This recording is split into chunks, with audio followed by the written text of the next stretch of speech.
Hi! Mabuhay! Welcome back once again to howtocookgreatfilipino.com. Ngayon po, ang lulutuin natin ay ampalaya at isda. Ito po ang ating mga kakailanganin. Ampalaya, fish, kahit anong type po ng fish, pwede nyo gamitin dito, bangos, tilapia, sapsap, kahit anong klase sa ganitong type of dish. So meron po tayo dito chopped chili, chopped onion, chopped tomatoes,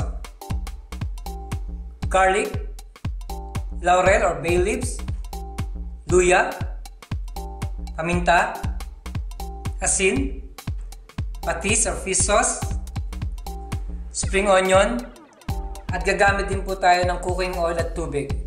So ang first step po natin, isi-season po natin yung fish with salt. Tapos i-fry natin siya, tsaka natin siya ihiwain ng maliliit.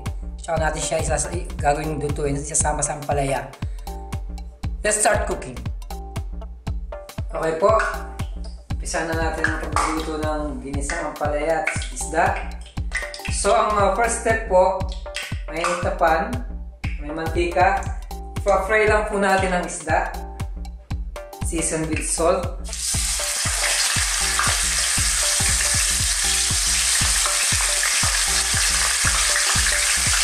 Ngayon, pag na-fry na po ang isda, naluto na siya, ikakat na po natin siya ng by cubes, saka tayo susunod sa next step. So, we turn to the other side. Binaligtad ko na po yung isda. Once na-fry na natin siya, kakat ko po siya, tapos saka na natin igigisa yung mga gulay. So, tatanggalin na po natin. Ready na po siyang ikat.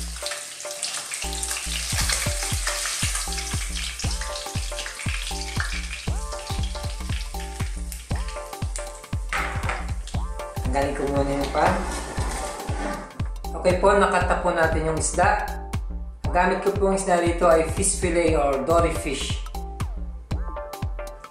Same oil po ang gagamitin natin. Babawasan lang po, reduce lang po natin ng konti ang mantika. Sari ko lang sa small bowl.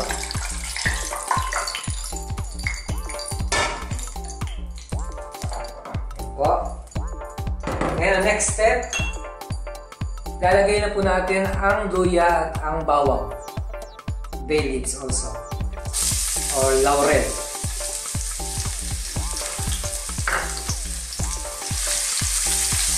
Pakulayin lang po natin ang ating bawang at ang luya. Once na mapula na siya, susunod na po natin ang onion. Okay? Susunod na po natin ang sibuyas, ang chili.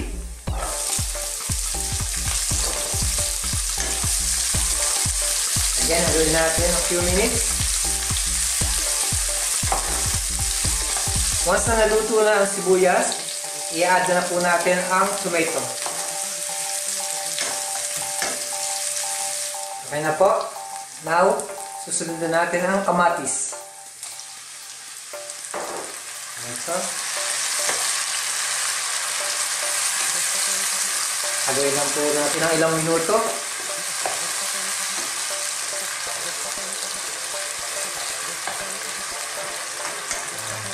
Tapos takpan po natin, i-cover natin siya for few minutes, 2 to 3 minutes. And then i-add na natin ang ampalaya. Okay, tignan na po natin.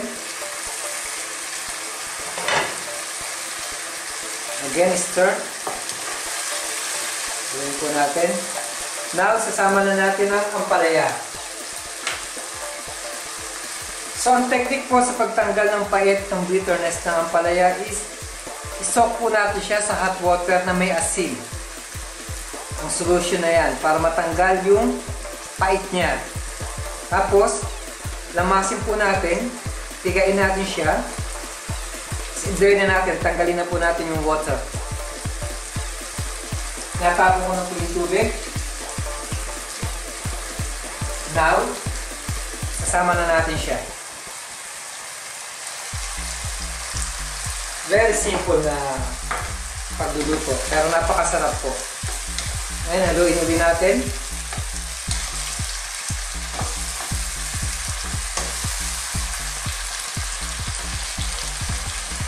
At ilalagay na po natin ang fish sauce o patis.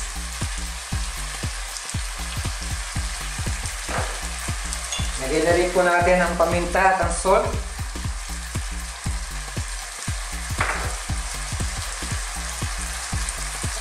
Ang water.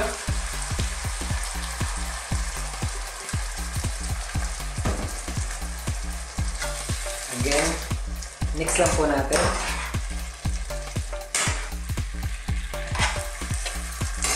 Lulutuin lang po natin ito ng ilang minuto, tapos i-add na po natin yung fish at ang spring onion.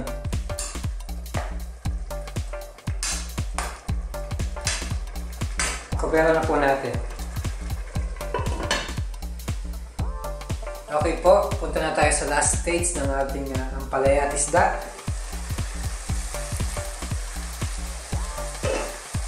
Sarap po ng amoy.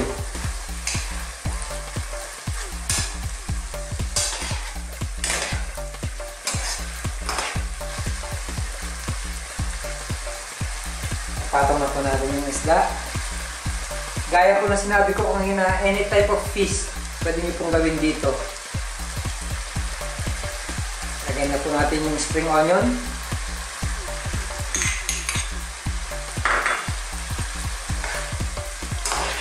Mix natin ng konti.